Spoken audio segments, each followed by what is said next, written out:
Yes, can you see the PPT?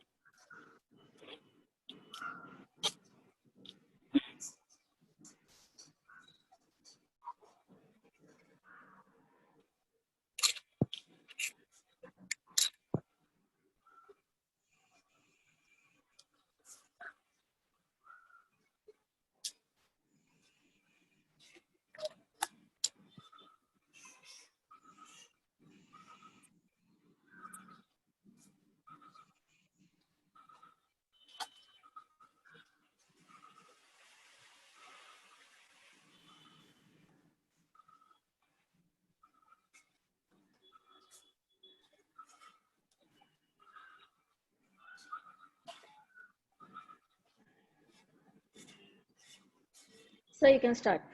Okay, thank you, madam. So welcome all of you. This is our language third lecture, Hindi, Lok Bharati.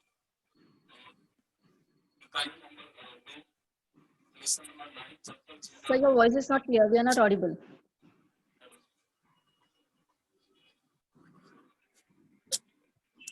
जिम्मेदार हूँ, लिखता हूँ परिचय विश्वनाथ प्रसाद तिवारी। अमृतलाल नागर जी से विश्वनाथ प्रसाद तिवारी जी की बातचीत तो लेखक है, इन दोनों के बीच बातचीत हो रही है साक्षात्कार के माध्यम से। साक्षात्कार यानी इंटरव्यू लेना। एक जैसे एक व्यक्ति प्रश्न पूछता है और दूसरा व्यक्ति उस प्रश्न का उत्तर देता है। तो इस प्रश्न पार्ट में विश्वनाथ प्रसाद तिवारी जो है वो नागर जी, अमृतलाल नागर जी जिन्होंने हिंदी साहित्य लिखा, उनको प्रश्न पूछ रहे हैं। तो वे देश काल और वातावरण के प्रति सजग और संवेदनशील रचनाकार है। श्री अमृतलाल नागर जी 17 अगस्त 1916, 23 फरवरी 1990 हिंदी के सुप्रसिद्ध साहित्यकार थे। आपको भारत सरकार द्वारा 1981 में साहित्य एवं शिक्षा के क्षेत्र में पद्म भूषण से सम्मानित किया गया था। तो प्रस्तुत पाठ जो है उस प्रस्तुत पाठ के माध्यम से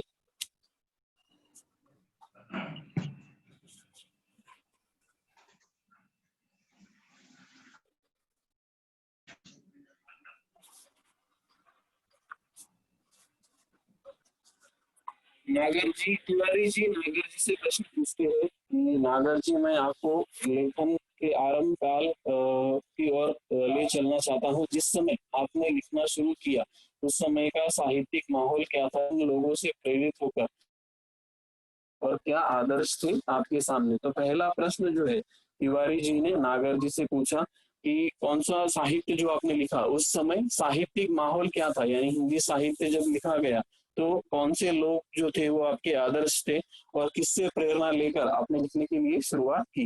लिखने से पहले तो नागर जी ने इस प्रश्न का उत्तर दिया, लिखने से तो पहले मैंने पढ़ना शुरू किया, पढ़ने में मुझे काफी रुचि थी तो मैंने पढ़ने के लिए शुरुआत की। आरंभ में मैं अधिक कवियों को ही पढ़ता था, यानी कवि कौन कौन से थे, स्नेही जी, अयोध्या सिंह उपाध्याय, इनकी कविताएं ज्यादातर नागर जी ने पढ़ी। छापे का अक्षर जो है वो उनका पहला मित्र था। घर में 2 पत्रिकाएं मंगाते थे मेरे पितामह, एक सरस्वती और दूसरी गृहलक्ष्मी। पत्रिकाएं मतलब क्या, न्यूज़पेपर्स, जिसमें खेल मनोरंजन के विश्व की या राजनीतिक सामाजिक जो चर्चाएं होती है या जो घटनाएं घटित होती है उसके बारे में हमें अधिकतर जानकारी मिलती है। तो पितामह, पितामह यानी क्या, दादा के पिता, यानी दादाजी जिसे हम कहते हैं, तो वो सरस्वती और गृहलक्ष्मी 2 पत्रिकाएं घर में मंगाते थे नागर जी के घर में। तो उस समय उन्होंने हमारे सामने प्रेमचंद जो बहुत ही बड़े साहित्य के हिंदी के, उनका साहित्य उन्होंने लिखा, उनका साहित्य उन्होंने पढ़ा। कौशिक का साहित्य था वो भी उन्होंने पढ़ लिया। आरंभ में बंकिम के उपन्यास पढ़े। उपन्यास यानी नॉवेल, यानी किसी व्यक्ति पर या किसी घटना पर आधारित उपन्यास लिखे जाते हैं। शरद चंद्र को बाद में उन्होंने पढ़ा नागर जी ने। प्रभात कुमार मुखोपाध्याय का कहानी संग्रह देशी और विलायती 1930 के आसपास पढ़ा। उपन्यासों में बंकिम के उपन्यास 1930 में ही पढ़ डाले। आनंद मठ, देवी चौधरानी और एक राजस्थानी थीम पर लिखा हुआ उपन्यास उसी समय पढ़ा था। तो इतने सारे उपन्यास जो है वो नागर जी ने पढ़ लिए, क्योंकि लिखने से पहले उन्होंने पढ़ने के लिए शुरुआत की ताकि लिखना, उनका जो है साहित्य जो है वो असरदार हो सके, ताकि सभी तक उनका साहित्य जो है वो पहुंच सके। तो 1930 के आसपास उन्होंने देशी और विलायती जो है वो कहानी संग्रह जो है प्रभात कुमार मुखोपाध्याय द्वारा लिखा गया, वो उन्होंने पढ़ लिया। बंकिम के उपन्यास उन्होंने पढ़े। देवी चौधरानी और एक राजस्थानी थीम पर लिखा हुआ उपन्यास भी उसी समय उन्होंने पढ़ लिया। अगला प्रश्न तिवारी जी ने नागर जी से पूछा, क्या यही लेखक आपके लेखन के आदर्श रहे? आदर्श यानी क्या? अनुकरण करना, यानी किसी व्यक्ति को अपने जीवन में लाने की सोचना, जैसे आइडियल मानना जिसे हम कहते हैं। तो क्या यही आपके लेखन के आदर्श रहे? नहीं, कोई आदर्श नहीं, केवल आनंद था पढ़ने का। सबसे पहले कविता फूटी साइमन कमीशन के बहिष्कार के समय 1928-1929 में लाठीचार्ज हुआ था। इस अनुभव से ही पहली कविता फूटी, कब लो कहो लाठी खाए, इससे ही लेखन का आरंभ मानिए। तो पहली कविता जो है वो कब फूटी, यानी पहली कविता लिखने का आरंभ जो है, प्रारंभ जो है, शुरुआत जो है वो कब नागर जी ने की? 1928 और 1929 के समय, जब बहिष्कार का समय था, साइमन कमीशन के बहिष्कार, साइमन गो बैक की घोषणा हो गई थी ब्रिटिश सरकार के राज में। बहिष्कार यानी त्याग करना, उस शब्द का अर्थ है। लाठी चार्ज करना यानी क्या करना? भीड़ को तितर बितर करने के लिए पुलिस का लाठी से प्रहार करना। तो जब नागर जी ने अपना लेखन कार्य आरंभ किया और पहली कविता जो है कब लो कहो लाठी खाए, इस कविता का लेखन जो है उन्होंने किया। इस घटना के बाद आप राजनीति की ओर क्यों नहीं गए? तो तिवारी जी ने अगला प्रश्न नागर जी से पूछा कि इस घटना के बाद आप राजनीति यानी पॉलिटिक्स की ओर क्यों नहीं बढ़े? तो उसका कारण था, नागर जी ने उसका कारण बताया कि पिताजी मेरे सरकारी कर्मचारी थे। 1929 के बाद मेरी रुचि बढ़ी पढ़ने में भी और सामाजिक कार्यों में भी। तो सामाजिक कार्य करने में और पढ़ने में उनको बहुत रुचि आई, यानी आनंद महसूस हो रहा था, तो उन्होंने वो कार्य जारी रखा, ना कि वो राजनीतिक दलों में गए। लेकिन मेरी पहली कहानी छपी 1933 में, अपशकुन। तो नागर जी की पहली कहानी यानी पहला हिंदी साहित्य जो है वो 1933 में अपशकुन के माध्यम से छपकर लोगों को पढ़ने के लिए मिला। तुम्हारे गोरखपुर के मनन द्विवेदी लिख रहे थे उन दिनों, चंडी प्रसाद हृदय थे जिनकी लेखन शैली ने मुझे बहुत प्रभावित किया। तो कुछ ऐसे लेखक थे जिन्होंने नागर जी उनसे प्रभावित हुए और हिंदी साहित्य लिखने के लिए एक अलग ही रुचि उनके अंदर उत्पन्न हुई और उन्होंने हिंदी साहित्य जो है वो बड़ी अच्छी तरह से लिखा। तिवारी जी ने अगला प्रश्न उनसे पूछा नागर जी से, क्या उन दिनों आप पर गांधी जी के व्यक्तित्व का भी कुछ प्रभाव पड़ा? हाँ, निश्चित रूप से पड़ा। पिताजी ने आंदोलनों में भाग लेने से रोका, वह रोकना ही मेरे लेखन के लिए अच्छा हुआ। व्यक्तित्व यानी क्या? व्यक्ति विशेषता जिसे हम कहते हैं, व्यक्ति की विशेषता यानी व्यक्ति जो है वो उसकी विशेषता या गुण बताते हैं। तो क्या उन दिनों आप पर गांधी जी के व्यक्तित्व का भी कुछ प्रभाव पड़ा? तो नागर जी ने इस प्रश्न का उत्तर दिया, हाँ निश्चित रूप से पड़ा। पिताजी ने आंदोलनों में भाग लेने से रोका, वह रोकना ही मेरे लेखन के लिए अच्छा साबित हुआ। तो वही नागर जी जो है वो बताते हैं कि किस तरह से लेखक जो है वो उन्होंने व्यक्तित्व, व्यक्ति की विशेषता और गुण, इनका प्रभाव जो है वो लेखक पर किस तरह से पड़ा, वो बात जो है वो बताते हैं नागर जी। तिवारी उनको प्रश्न पूछते हैं कि निश्चित रूप से गांधी जी एक ऐसा व्यक्ति महत्व है जिन्हें देखकर सभी लोग प्रभावित हो सकते हैं। तो आंदोलनों में जाने से पिताजी ने मुझे रोका। तो आंदोलन इस शब्द का अर्थ क्या है? किसी बात के लिए सामूहिक प्रयत्न करना। तो वहां वह रोकना ही मेरे लिए मेरे लेखन के लिए अच्छा साबित हुआ। तो लेखन कार्य यानी आपके लेखन में गरीबों के प्रति जो करुणा है वह किससे प्रभावित है? मैडम आवाज तो है? हेलो हेलो, हाँ, यस सर। ये तो है ना आवाज? हो, ये तो ठीक है। आपके लेखन में जो गरीबों के प्रति जो करुणा है वह किससे प्रभावित है? करुणा यानी क्या? दया भाव उत्पन्न होना। यानी जब लेखक साहित्य लिखते हैं तो उस समय तिवारी जी जो है उनसे प्रश्न पूछा गया कि करुणा यानी दया भाव गरीबों के प्रति किस तरह से आपके मन में जागृत हुआ, उसका कारण क्या था कि आपने अनेक कहानियों में गरीबों के प्रति अपनी हमदर्दी जताई, यानी गरीबों के प्रति जो आपके मन के भाव है वो कहानियों के माध्यम से लोगों को पढ़ने के लिए मिले। तो उसका कारण क्या था वो उन्होंने प्रश्न पूछा। तो वह अपने समाज से ही उभरी थी, यह उत्तर नागर जी ने उनको दिया। मेरी पहली कहानी प्रायश्चित इसका प्रमाण है, जिस कहानी में प्रायश्चित के माध्यम से उन्होंने गरीबों के प्रति अपने मन में जो भाव है, जो विचार है, वो उन्होंने उसमें प्रकट किए हुए थे। उन्होंने उसका साहित्य लिखा हुआ था प्रायश्चित कहानी में। हमारे परिवार पारिवारिक संस्कार भी थे। उनके पिताजी जो थे, नागर जी के पिताजी, वो उनमें एक अद्भुत गुण था। अद्भुत यानी क्या, अनोखा विचित्र ऐसा एक गुण था। कौन सा वो गुण था कि वे किसी के दुख दर्द में तुरंत पहुंचते थे। तो ये बड़ा ही अच्छा गुण है सभी को सीखने जैसा कि सुख में तो सभी जाना चाहते हैं, यानी सुख अगर हमारे आसपास है तो सभी वहां पर पहुंचना चाहते हैं, लेकिन दुख में कोई किसी की मदद नहीं करना चाहता है। लेकिन नागर जी के पिताजी जो है वो दुख दर्द में सभी के घरों पर तुरंत पहुंच जाते थे। तो इस गुण ने, ये जो क्वालिटी है, इसने मुझे बहुत प्रभावित किया और मैं जो है करुणा भाव या दया भाव मेरे मन में उपस्थित हुए। तिवारी जी ने अगला प्रश्न उनसे पूछा कि उस समय तो क्रांतिकारी आंदोलन भी हो रहे थे, क्या उनका भी आप पर कुछ प्रभाव पड़ा? तो क्रांतिकारी आंदोलन, क्रांतिकारी मतलब क्या, स्थिति या व्यवस्था में भारी उलटफेर कर देने वाली स्थिति। तो क्रांतिकारी जब ब्रिटिश सरकार का राज था तो ऐसे अनेक प्रकार के आंदोलन होते रहते थे। तो क्या उनका भी आपके व्यक्तित्व पर या लेखन पर कुछ प्रभाव पड़ा? ये प्रश्न जो है वो तिवारी जी नागर जी को पूछते हैं। तो उन्होंने उसका उत्तर दिया उस प्रश्न का कि उसी से तो पिताजी ने डांटा और रोका। काकोरी बम कांड हो चुका था 1921 से आंदोलन तेज हो गए थे। काकोरी बम कांड, ये जो घटना है ऐतिहासिक घटना है, इसका थोड़ा संक्षिप्त में वर्णन करूंगा फिर आगे की ओर चलेंगे। तो पिताजी ने उनके डांटा कि क्रांतिकारी आंदोलन भी हो रहे थे, तो डांटने के बाद आंदोलन तेज हो गए थे। काकोरी बम कांड जो हुआ था वो, उसका थोड़ा सा संक्षिप्त में बताता हूँ।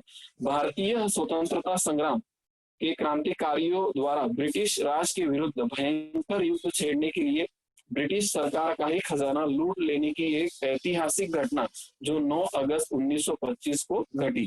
तो ये काकोरी बम कांड उस समय हुआ था जिस समय नागर जी जो है वो लेखन कर रहे थे। तो 1921 से आंदोलन तेज हो रहे थे और इसका भी लेखन पर कुछ प्रभाव पड़ा या नहीं, उसका प्रश्न जो है वो नागर जी से पूछा। अगला प्रश्न जो है उन्होंने पूछा, क्या सामाजिक आंदोलनों जैसे आर्य समाज का भी आप पर कुछ प्रभाव पड़ा? तो नागर जी ने इस प्रश्न का उत्तर दिया, आरंभिक असर है थोड़ा जरूर। मेरे पिताजी में एक अच्छी बात थी कि उन्होंने मुझे सामाजिक आंदोलनों में जाने से कभी नहीं रोका। तो सामाजिक कार्य जहाँ होता था, आंदोलन जहाँ होते थे, जहाँ ब्रिटिश सरकार के विरुद्ध आवाज उठानी हो, सामाजिक तौर पर, सामूहिक तौर पर लोग इकट्ठा हो रहे हो, ऐसी जगह पर मेरे पिताजी ने मुझे जाने से कभी नहीं रोका और वो मेरे लिए अच्छा साबित हुआ। तो जवाहरलाल नेहरू से मेरी भेंट 1933 में हुई। तो दो दो महान नेताओं के नाम इस प्रस्तुत पाठ में दिए हैं, एक है महात्मा गांधी, दूसरे है जवाहरलाल नेहरू। तो नागर जी की भेंट जो है, मुलाकात जो है वो जवाहरलाल नेहरू से कब हुई? 1933 में हुई। बहुत सारे वर्षों का उल्लेख इस प्रस्तुत पाठ में हुआ है, जब तक जिंदा रहूं लिखता रहूं, तो वो हमें याद रखना है। तो उनसे भेंट जो है जवाहरलाल नेहरू से 1933 में नागर जी की हुई। उनकी माँ मेडिकल कॉलेज में दाखिल थी और उसी समय मेरा छोटा भाई भी वहां दाखिल था। नेहरू जी जेल में थे, तो आंदोलनों की वजह से नेहरू जी को जेल में रखा हुआ था। उनकी माँ उस मेडिकल कॉलेज में दाखिल थी, वहीं पर नागर जी का छोटा भाई भी वहां पर दाखिल था। तो उनकी माँ के पास कुछ कश्मीरी लोगों को छोड़कर कोई आता जाता नहीं था। सिर्फ कश्मीरी लोग उन्हें मिलने के लिए वहां पर आते थे, कोई दूसरा वहां पर आता नहीं था। तो मैं उनकी माता जी के पास रोज जाता था। पंडित जी जब जेल से छूटे तो मेरी उनसे वही भेंट हुई जो प्राय होती रहती थी। उनसे खूब बातें होती थी, हर तरह तरह की। तो पंडित जवाहरलाल नेहरू से भी उनकी बातें होती रहती थी। और लेखन कार्य करते समय इन व्यक्तियों से मुलाकात होते समय लेखन कार्य के लिए वो जो बातें हैं वो अच्छी वहाँ पर साबित हुई नागर जी के लिए, क्योंकि उनकी माँ को मिलने के लिए पंडित जवाहरलाल नेहरू उस मेडिकल कॉलेज में आते थे और उसी बहाने नागर जी से भी उनकी मुलाकात होती रहती थी और हर एक विषयों पर वो चर्चा करते थे, हर तरह की बातें वहाँ पर उनके बीच होती थी। तो अगला प्रश्न तिवारी जी ने उनसे पूछा कि आपका पहला उपन्यास कौन सा है? उपन्यास इस शब्द का अर्थ मैंने बताया, किसी व्यक्ति के जीवन से निगड़ित या किसी घटना से निगड़ित जो लेखन किया जाता है उसे उपन्यास कहा जाता है। तो पहला उपन्यास कौन सा है? उपन्यास का नाम जो है महाकाल, जो 1944 में छपा और 1944 में उन्होंने लिखा और छपकर वो बाहर आया 1946 में। तो बंगाल से लौटकर इसे लिखा था। तो नागर जी जो है वो उन्होंने बहुत भारत भ्रमण भी किया, अलग अलग जगह पर वो घूमे साहित्य लिखने के लिए, और हिंदी साहित्य क्षेत्र में उनका बड़ा ही योगदान रहा वहाँ पर। तो पहला जो उपन्यास है वो उन्होंने कौन सा लिखा? महाकाल, जो छपकर बाहर आया 1946 में। बंगाल से लौटकर इन्होंने इसे लिखा था। तिवारी जी ने अगला प्रश्न पूछा कि क्या यही बाद में भूख नाम से प्रकाशित हुआ? तो उसका उत्तर उन्होंने दिया कि हाँ, यही जो है वो भूख नाम से बाद में प्रकाशित हुआ। नागर जी को अगला प्रश्न जो है वो तिवारी जी ने पूछा कि आप अपने समय के और कौन कौन से लेखकों के संपर्क प्रभाव में रहे? तो देखो, व्यक्तित्व यानी नागर जी का व्यक्तित्व अलग था, लेखन साहित्य जो है, साहित्य लिखना चाहते थे हिंदी का, तो उसके लिए उन्होंने भारत भ्रमण किया, अलग अलग समाज समाज जो है उनकी पढ़ाई उन्होंने की, लोगों के संपर्क में आए, जैसे पंडित जवाहरलाल नेहरू, महात्मा गांधी जी के चरित्र से वे प्रभावित हुए, उनके व्यक्तित्व से। बाद में स्नेही जी, प्रेमचंद, इनका साहित्य उन्होंने पहले पढ़ने के लिए शुरुआत की। तो एक एक प्रकार की घटनाएं वहां पर इस प्रस्तुत पाठ में हमें दी है नागर जी के माध्यम से, कि किस तरह से हिंदी साहित्य लिखने के लिए प्रेरणा स्रोत जिसे हम कहते हैं, जैसे कोई खिलाड़ी होता है, उदाहरण की ओर चलेंगे, फिर पाठ की ओर बढ़ते हैं। जैसे कोई खिलाड़ी है, फॉर एग्जांपल सचिन तेंदुलकर का उदाहरण हम ले सकते हैं, विराट कोहली का उदाहरण हम ले सकते हैं, कि ये लोग जो है, जैसे महेंद्र सिंह धोनी का उदाहरण ले सकते हैं, कि बचपन से वो क्रिकेट खेलना चाहते थे, सचिन को खेलते देखते थे, तो उनसे वे प्रभावित हुए और उन्हें ऐसा लगने लगा कि मैं भी क्रिकेट की ओर बढ़ सकता हूँ, मैं भी क्रिकेट खेल सकता हूँ। तो ऐसे अलग अलग प्रकार के लोग जो है, इनसे लोग प्रभावित होते हैं। तो नागर जी ने हिंदी साहित्य जब लिखने के लिए शुरुआत की, तो वहां पर अलग अलग व्यक्तियों से वो प्रभावित हुए, अलग अलग लेखकों से प्रभावित हुए। वो कौन से लेखक थे, उनके नाम वहां पर दिए, जिनके संपर्क और प्रभाव में वो रहे, यानी संपर्क किया, लोगों से जानकारी हासिल की, तो वहां पर उन्हें अलग अलग लोगों का संपर्क वहां पर मिला। जैसे पहला है जगन्नाथ दास रत्नाकर, गोपाल राय केहमरी, प्रेमचंद, किशोरी लाल गोस्वामी, लक्ष्मीधर वाजपेयी आदि के नाम याद आते हैं। माधव शुक्ल हमारे यहाँ आते थे, वे अजानु बाहु थे। अजानु बाहु मतलब क्या? जो व्यक्ति जिसका हाथ घुटने तक पहुंचता हो, ऐसा व्यक्ति, तो उनसे वे प्रभावित हुए। ढीला कुर्ता पहनते थे और कुर्ते की जेब में जालियन वाला बाग की खून सनी मिट्टी हमेशा रखे रहते थे। 1931 से 37 तक मैं प्रतिवर्ष कोलकाता जाकर शरद चंद्र से मिलता रहा, उनके गांव भी गया। तो प्रस्तुत नागर जी ने अलग अलग प्रकार के लेखकों से उनकी मुलाकात हुई। तो एक व्यक्ति जो थे माधव शुक्ल, वो जालियन वाला बाग की खून की सनी मिट्टी हमेशा अपने जेब में रखते थे। तो जालियन वाला बाग की घटना 13 अप्रैल 1919 को अमृतसर पंजाब के जालियन वाला बाग क्षेत्र में घटित हुई। वहां पर क्या हुआ था कि बैसाखी का उत्सव था, शहर में कर्फ्यू लगा हुआ था और लोग सभा वहां होने वाली थी जालियनवाला बाग में, वहां भाषण होने वाले थे, तो वो सुनने के लिए लोग निहत्थे वहां पर इकट्ठे हुए थे। तो वहां पर जनरल डायर के कुछ सैनिकों ने, ब्रिटिश अधिकारियों की कुछ सैनिकों ने वहां पर निहत्थे लोगों पर गोलीबार किया था। तो वो घटना वहां पर 13 अप्रैल 1919 को घटित हुई, जिसमें 1000 से भी ज्यादा लोग मारे गए, जिनकी मृत्यु हो गई।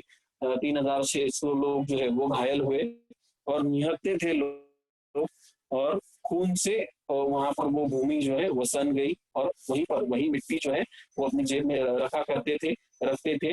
माधव शुक्ल, उनके बारे में वो प्रस्तुत उल्लेख दिया है। तो थोड़ी सी जानकारी, जो भी ऐतिहासिक घटनाओं के बारे में उल्लेख है वो जानना हमारे लिए बहुत ही जरूरी है। हालांकि उसमें हमें संक्षिप्त में नहीं दिया है, फिर भी अगर थोड़ी सी जानकारी हमें होगी तो हम आसानी से उस घटना का संदर्भ पाठ से जोड़ सकते हैं, या अतिरिक्त जो ज्ञान है वो हमें मिल सकता है। तो इनके संपर्क में वो आए 1921 से 37 तक। मैं प्रतिवर्ष कोलकाता जाकर शरद चंद्र जो है, जो हिंदी के साहित्यिक है जिन्होंने साहित्य लिखा, उनके गांव भी वो गए। उनके गांव जाने के बाद उनसे भी उनकी मुलाकातें होती रही। अगला प्रश्न तिवारी जी ने उनसे पूछा, पुराने साहित्यकारों में मैं आप किसको अपना आदर्श मानते हैं, यानी किसका अनुकरण आप करना चाहते हैं पुराने साहित्यकार जो है उनमें से। तुलसीदास को तो मुझे घुट्टी में पिलाया गया। घुट्टी यानी क्या? घुट्टी का अर्थ है नवजात शिशु को पिलाई जाने वाली एक पाचक और रेचक दवा। तो तुलसीदास जो कवि है, तो उन्हें तो मुझे घुट्टी में पिलाया गया। बाबा जो है उनके पिता, शाम को नित्य प्रति रामचरित मानस मुझसे पढ़वा कर सुनते थे और श्लोक जो है वो जबरदस्ती याद करवाते थे। तो ये नित्य क्रम जो है नागर जी के साथ उनके घर में चलता था। उन्हें तुलसीदास को पढ़ने का मौका उन्हें प्राप्त हुआ। रामचरित मानस पढ़वा कर उनके बाबा रोज सुनाते थे उनको, श्लोक जो है वो जबरदस्ती याद करवाते थे। नागर जी, आपने खंजन नयन में सूरदास के चमत्कारों का बहुत विस्तार से वर्णन किया है, क्या इन पर आपका विश्वास है? खंजन नयन जो साहित्य उन्होंने लिखा, उन्होंने उस साहित्य में चमत्कारों का बहुत से विस्तार से वर्णन उन्होंने किया है, संक्षिप्त वर्णन किया है। तो नेत्रहीनों के चमत्कार हमने बहुत देखे। नागर जी ने उस प्रश्न का उत्तर दिया, जो नेत्रहीन होते हैं, जन्मांध होते हैं, जन्म से अंधे होते हैं, तो उनके चमत्कार हमने बहुत देखे। तो उनकी भविष्यवाणियां कभी कभी सच साबित होती है। सूर्य पंचशती ये साहित्य उन्होंने लिखा, तो उस पर काफी विवाद चला था उस समय पर। तो सूर्य जन्मांध थे या नहीं, सवाल यह है कि देखता कौन है, आंख या मन? आंख माध्यम है, देखने वाला मन है। तो प्रश्न उन्होंने पूछा कि आंख जो है वो माध्यम है और देखने वाला मन है। जब हम सपना देखते हैं तो मन की कल्पना, मन की गति जो है होती है वो रफ्तार से चलती है। मन को हम काबू भी नहीं कर सकते। जैसे सपना देखते हैं तो मन ही सपना देखता है। जैसे दिन भर की घटित घटनाओं को हम अनुभव करते हैं, महसूस करते हैं, और मन हमारा काबू में नहीं रहता और वो सपना देखता है। तो आंख जो है वो देखने का माध्यम है, और मन जो है वो काल्पनिक तौर पर, यानी कल्पना हम करते हैं, और मन जो है वो हमारी शरीर के काबू में नहीं रहता। तो यही सवाल उनसे पूछा गया कि सवाल है यह है कि देखता कौन है, आंख या मन? तो आंख माध्यम है और देखने वाला जो है वो मन है, क्योंकि मन से ही सारी बातें जो है वो सोची जाती है, और मन से ही सारी बातें जो है वो हम करते हैं। तो मन की गति को हम काबू में नहीं कर सकते। अगर मन ने एक बार ठान लिया कि ये मुझे करना है, निश्चय पूर्वक, दृढ़ता पूर्वक, तो वो हम कर सकते हैं। तो आंख सिर्फ जो है वो देखने का साधन है, जरिया है, माध्यम है। आपने क्या कभी अपने लिखने की सार्थकता की परख की है? सार्थकता यानी उपयोगिता, यानी जो साहित्य लिखा, कभी उसके उपयोग के बारे में आपने कभी सोचा? उसकी परख या कभी जांच आपने करके देखी आपके जीवन में? तो उस प्रश्न का उत्तर बड़े ही मार्मिक ढंग से देते हैं नागर जी। हाँ, मेरे पास बहुत से पत्र आते हैं मेरे उपन्यासों के बारे में, खास तौर से जिनसे पाठकीय प्रतिक्रियाओं का पता चलता है। प्रतिक्रिया यानी क्या? किसी कार्य के परिणाम स्वरूप उसके विरुद्ध होने वाली क्रिया। तो जो साहित्य मैंने लिखा, उपन्यास जो मैंने लिखे, तो खास तौर से पाठकीय यानी जो पढ़ते हैं उसको, उस साहित्य को, उनकी प्रतिक्रिया का मुझे पता चला। और तो अगला प्रश्न उन्होंने पूछा, नागर जी आपने भ्रमण तो काफी किया है। भ्रमण यानी क्या?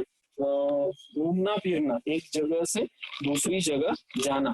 तो पेशावर से कन्याकुमारी तक और बंगाल से कश्मीर तक। तो प्रश्न पूछा जा सकता है कि नागर जी ने कहाँ कहाँ भ्रमण किया, या भ्रमण का दायरा कौन सा था? तो उसका उत्तर क्या है? पेशावर से कन्याकुमारी तक और बंगाल से कश्मीर तक उन्होंने यात्रा की। इन यात्राओं का लाभ यह हुआ कि मैंने कैरेक्टर, चरित्र बहुत देखे, और उनके मनोविज्ञान को भी समझने का मौका मुझे मिला। मनोविज्ञान यानी क्या? साइकोलॉजी, स्टेट ऑफ माइंड जिसे हम कह सकते हैं, मन की चित्त वृत्तियों का विवेचन करने वाला विज्ञान। यानी किसी व्यक्ति को हमें समझना है तो पहले उसकी साइकोलॉजी को हमें समझना पड़ेगा। लेखन साहित्य लिखने के लिए ऐसे ही लोगों के संपर्क प्रभाव में नागर जी रहे और उन्होंने भारत भ्रमण जो किया भारतवर्ष का, उसमें बहुत सारे चरित्र कैरेक्टर्स उन्होंने देखे और उन्हें समझने का मौका भी उन्हें वहां पर मिला। और उनके मनोविज्ञान को गांव गांव में जाकर वो घूमे। तो हिंदी साहित्य लिखते समय जैसे गरीबों के प्रति राजनीतिक माहौल, सामाजिक कार्य, अलग अलग प्रकार के जो बड़े बड़े नेता है जैसे पंडित जवाहरलाल नेहरू, महात्मा गांधी जी, इनसे उनकी मुलाकातें हुई। और साहित्य लिखते समय इन ये लोग सृजन सहायक के तौर पर इनके जीवन में आए और इसी की वजह से नागर जी ने अच्छा साहित्य जो है उपन्यास के माध्यम से, कविताओं के माध्यम से उन्होंने हिंदी साहित्य में अपना योगदान जो है वो दिया। अगला प्रश्न तिवारी जी ने उनसे पूछा, अपने समय के लेखकों में आप किन्हें पसंद करते हैं? तो अगला प्रश्न जो है उन्होंने पूछा कि कौन से लेखकों को आप पसंद करना चाहते हैं, किन्हें आप पसंद करते हैं? अगर दिल से पूछो तो एक ही आदमी है, उसे मैं बहुत प्रेम करता हूँ, वो है रामविलास शर्मा। तो एक ही व्यक्ति है जिसे अत्यधिक मैं प्रेम करता हूँ, वो है रामविलास शर्मा। प्रभात कुमार मुखोपाध्याय ये दूसरे व्यक्ति है जिनका संग्रह जो है कहानी देशी और विलायती अगर मिल जाए तो फिर पढ़ना चाहूंगा। बदलते हुए भारतीय समाज के सुंदर चित्र है उसकी कहानियों में। टॉल्स्टॉय और चेखव की रचनाएं भी मुझे प्रिय है। तो पहला व्यक्ति जो है जिनसे मैं बहुत प्रेम करता हूँ, जिनसे मुझे बहुत लगाव है, जिनसे मैं ज्यादा प्रभावित हुआ, जिनके ज्यादा संपर्क में मैं आया, तो वो है रामविलास शर्मा। और प्रभात कुमार मुखोपाध्याय का संग्रह देशी और विलायती जो है अगर मिल जाए तो फिर मैं पढ़ना चाहता हूँ, क्योंकि उसमें भारतीय समाज जो है, भारतीय संस्कृति, भारतीय लोगों का चित्रण जो है वो बड़ी अच्छी तरह से उनकी कहानियों में दिया हुआ है, उनके उपन्यासों में दिया है। तो टॉल्स्टॉय और चेखव की रचनाएं भी मुझे बहुत प्रिय है। ये विदेशी लेखक है, इनकी रचनाएं भी मुझे बहुत प्रिय है, ये भी मैं पढ़ना चाहूंगा। तो आपने तो पत्रों का भी बहुत संकलन किया है, तो आपने तो पत्रों का संकलन भी बहुत किया है। हाँ, बहुत संकलन करना यानी इकट्ठा करना, यानी एक जगह संग्रहित करना, एक जगह रखना। तो बहुत सारे पत्रों का संकलन उन्होंने किया है, लेकिन हाँ बहुत किया है, पत्रों का संग्रह भी काफी है, लेकिन वह व्यवस्थित नहीं है। व्यवस्थित यानी क्या, विधि पूर्वक रखा हुआ, यानी उसे अच्छी तरह से मैंने रखा नहीं है। मैंने प्रत्येक जाति के रीति रिवाज भी इकट्ठे किए हैं। इनके इसके लिए घूमना बहुत पड़ा है, बड़े बूढ़ों से सुनकर भी बहुत कुछ प्राप्त किया है। गदर के फूल के लिए मुझे बहुत लोगों से मिलना जुलना पड़ा। तो गदर के फूल ये साहित्य जब उन्होंने लिखा तो बहुत से लोगों को उन्हें मिलना जुलना ये पड़ा। तो ये भी बात उन्होंने वहां पर कही। तो इसके लिए मुझे बहुत घूमना पड़ा। और प्रत्येक समाज के जाति रीति रिवाज, यानी अलग अलग जाति धर्मों के लोगों से उनकी मुलाकातें हुई। तो इनकी साहित्य लिखते समय बड़े बूढ़ों से सुनकर भी मुझे बहुत कुछ चीजें जो है वो प्राप्त हुई, हासिल हुई। और उससे मैंने अलग अलग प्रकार की कहानियां, कविताएं लिखी। और गदर के फूल ये साहित्य सृजन जो लेखक ने लिखा नागर जी ने, उसके लिए वो लिखते समय उन्हें बहुत सारे लोगों से मिलना जुलना पड़ा, यानी मुलाकातें उनके लोगों के साथ उन्हें करनी पड़ी, ताकि और अच्छा जो है वो उसमें गदर के फूल इस साहित्य में लिख सके। आपने अपने उपन्यासों के लिए फील्ड वर्क बहुत किया है। फील्ड वर्क करना यानी क्षेत्र कार्य करना, यानी भ्रमण करना, यानी घूमना। जैसे वो अलग अलग जगह पर गए, अलग अलग लोगों से उनकी मुलाकातें हुई, जाति धर्म के लोग, रीति रिवाज जिसे हम कहते हैं, और उनसे उन्होंने जानकारी हासिल की। बड़े हो या बूढ़े हो, बहुत बड़े बड़े नेताओं से मिले, उनके समय में जो साहित्यिक थे, जिन्होंने जो लेखक थे उनका साहित्य उन्होंने पढ़ने के लिए शुरुआत की। रामचरित मानस उन्होंने पढ़ लिया, तुलसीदास को उन्होंने पढ़ा। तो ये लोग जो है, उनके आसपास जो लोग थे, इनसे वो संपर्क में रहे, प्रभावित हुए और उन्होंने साहित्य जो है वो लिखा। तो हाँ बहुत करना पड़ा है, उन्होंने उस प्रश्न का उत्तर दिया, हाँ बहुत करना पड़ा है। नाचो बहुत गोपाल के लिए सफाई कर्मियों की बस्तियों में जाना पड़ा, उनके रीति रिवाजों का अध्ययन मुझे करना पड़ा। तो नाचो बहुत गोपाल ये साहित्य जब उन्होंने लिखा तो उसके लिए सफाई कर्मियों की बस्तियों में मुझे जाना पड़ा, उनके रीति रिवाजों का अध्ययन मुझे करना पड़ा। जैसे अभी खेल से संदर्भित कोई मूवीज हम देखते हैं तो उन मूवीज में हमें जो रियल कैरेक्टर्स है उनके बारे में जानकारी मिलती है।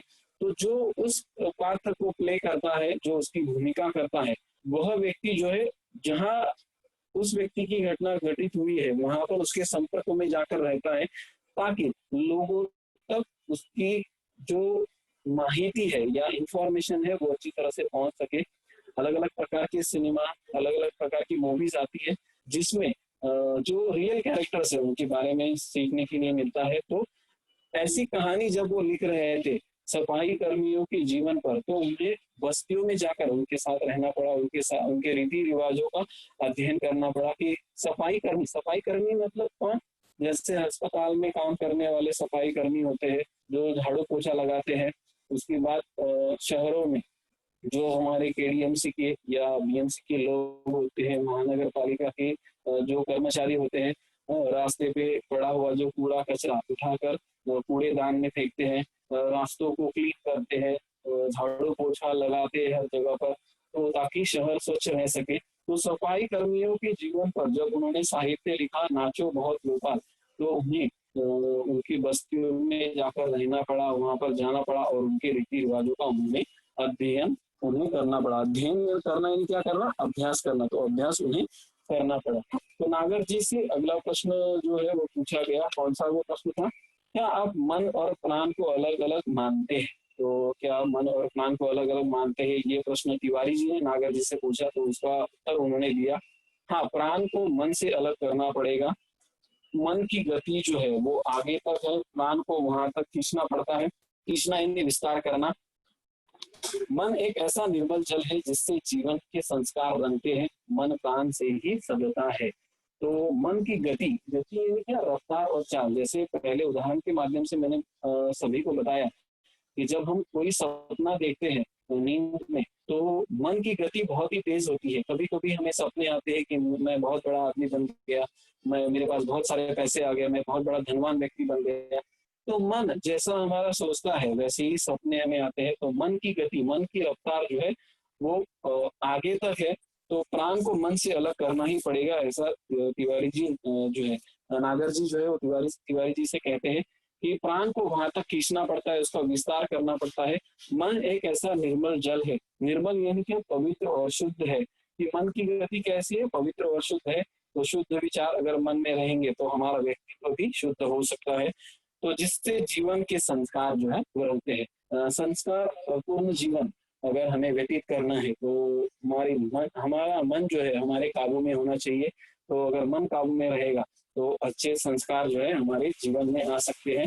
तो मन एक ऐसा निर्मल जल है, अगर निर्मल विचार करेंगे, निर्मल विचार करेगा मन, तो निर्मलता की ओर और आध्यात्मिकता की ओर बढ़ सकते हैं हम लोग। तो यही जीवन के संस्कार है और मन प्राण से ही सदता है, यही नागर जी वहां पर हमें कहना चाहते हैं।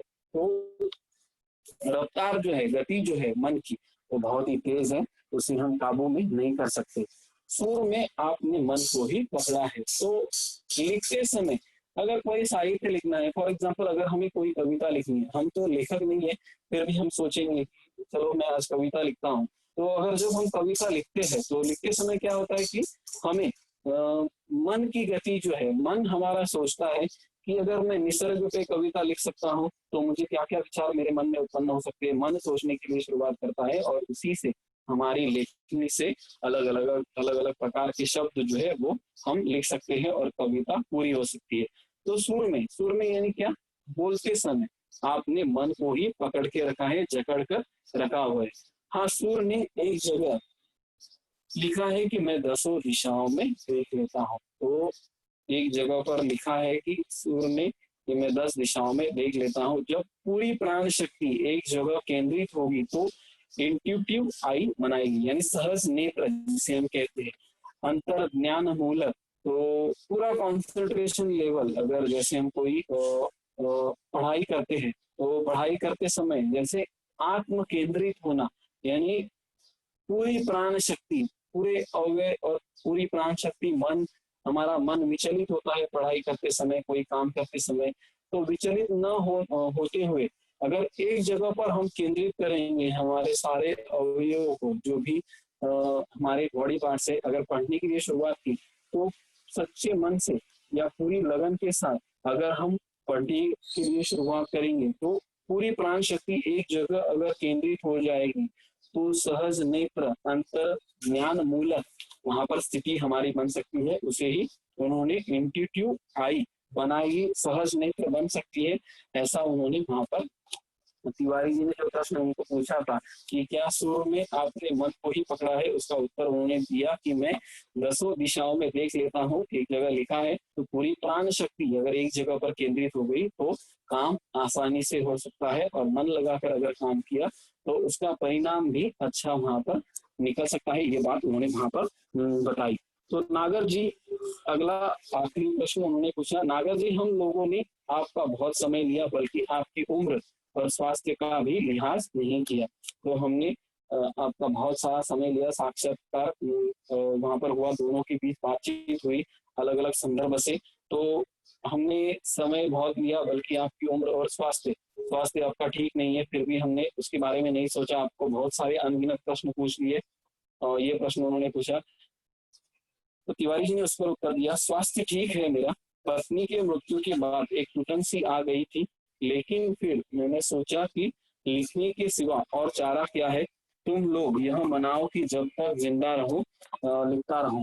तो आखिरी उन्होंने कहा कि स्वास्थ्य अभी मेरा ठीक है और पत्नी की मृत्यु के बाद एक नाराजगी निराशा मेरे जीवन में उत्पन्न हो गई थी, तो उसे भुलाकर मैंने सोचा कि अगर ऐसे में रहूंगा तो उसके लिए कोई ऑप्शन नहीं है, चारा नहीं है, तो मैंने सोचा कि मैं लिखने के लिए शुरुआत कर दूं। तो लिखने के लिए मैंने वापस शुरुआत कर दी। तो तुम लोग यही आशा करो मनाओ कि मैं जब तक जिंदा रहूं लिखता रहूं। एक नाव की यात्री से इस संदर्भ ग्रंथ से हमें ये पाठ अभ्यास के लिए दिया है। तो प्रस्तुत पाठ जो है, इस प्रस्तुत पाठ से हमने अलग अलग प्रकार की बातें जो है वो सीखी। नागर जी और विश्वनाथ प्रसाद तिवारी और अमृतलाल नागर जी, इन दोनों के बीच साक्षात्कार के माध्यम से राजनीतिक तत्कालीन राजनीतिक सामाजिक परिस्थितियों, लेखकों आदि के बारे में अनेक प्रश्न पूछे हैं। इन सभी का जीवन एवं लेखन पर कितना और किस तरह का प्रभाव पड़ा, इसे साक्षात्कार के माध्यम से जानने का प्रयास किया गया है। तो प्रस्तुत पाठ जब हम अभ्यास के लिए पढ़ेंगे तो हमें क्या करना है, कुछ उसकी ट्रिक्स है, जो ट्रिक्स मैं बताऊंगा कि जैसे यहाँ पर वर्षों का उल्लेख हुआ है, कई सारे उपन्यास है, उपन्यास के नाम, लेखकों के नाम, कौन से वर्ष में नागर जी ने कौन से उपन्यास लिखे, कौन से वर्ष में उन्होंने उपन्यासों को पढ़ा, कविता पहली कब फूटी, पहला उपन्यास उन्होंने कौन सा लिखा 1944 में। तो वर्ष जो है वो हम लिख सकते हैं, उपन्यासों के नाम लिख सकते हैं, पात्र के नाम लिख सकते हैं, कैरेक्टर्स के, किन लेखकों के वो संपर्क में आए, संपर्क प्रभाव किन लोगों का रहा, दो महान नेताओं के नाम जैसे गांधी जी, पंडित जवाहरलाल नेहरू, ये उनके संपर्क प्रभाव में आए।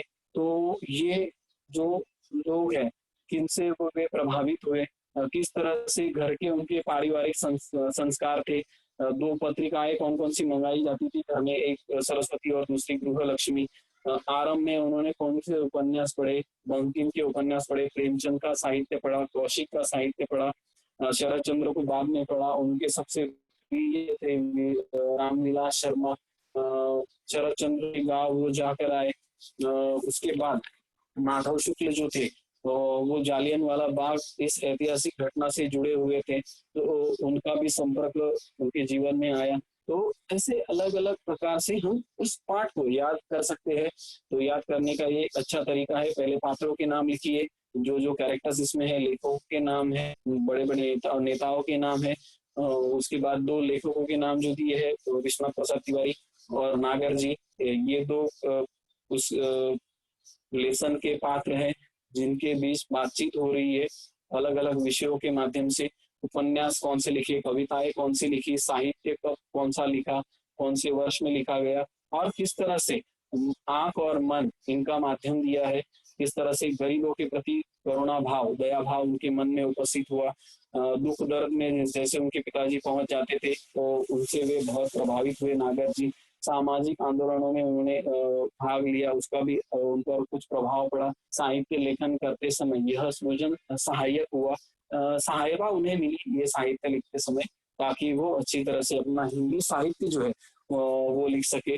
तो इस तरह से इस पाठ को, हर एक पाठ को जब हम पढ़ते हैं तो पाठ पढ़ते समय याद करने की ट्रिक्स होती है। आसानी से हम उसे याद कर सकते हैं।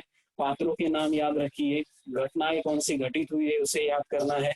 शब्दों को हम याद कर सकते हैं, जैसे भ्रमण किया पेशावर से कन्याकुमारी तक, बंगाल से कश्मीर तक।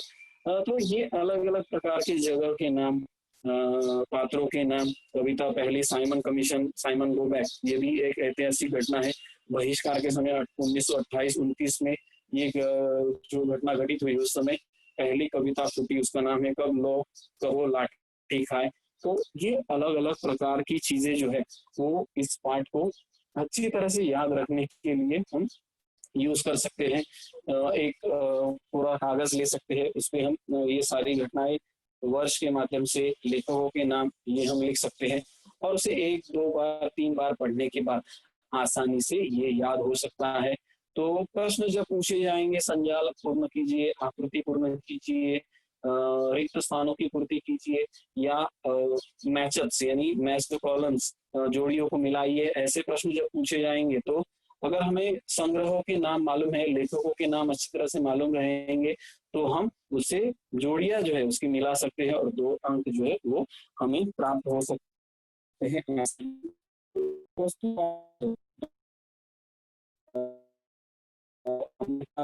तिवारी जी की एक बातचीत होती है, और उसी बातचीत हमने ये जो पाठ है वो पढ़ने की यहाँ पर की। तो उम्मीद करता हूँ ये पाठ आप लोगों को समझ में आया होगा। तो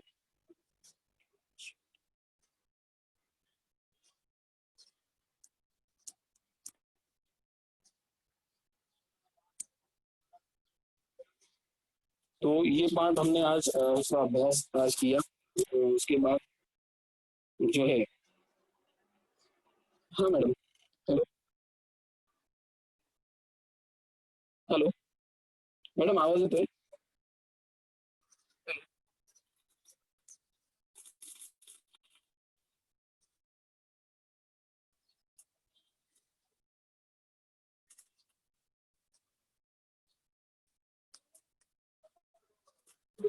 कुछ स्वाध्याय के लिए दिया गया है, तो स्वाध्याय से भी बच्चे लिख सकते हैं, या उसे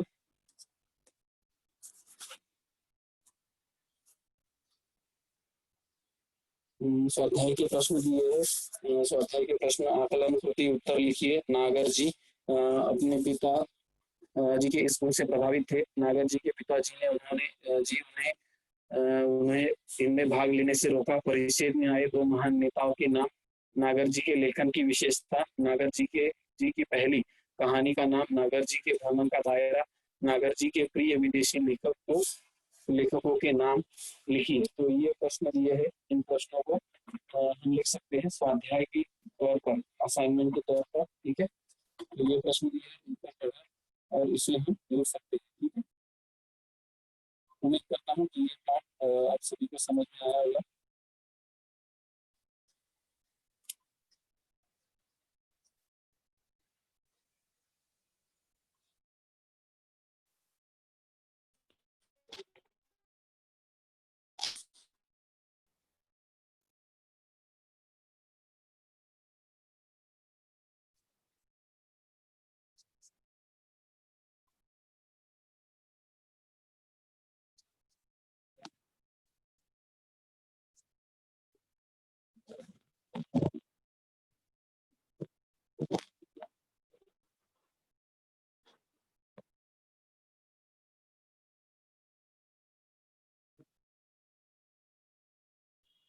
Hello.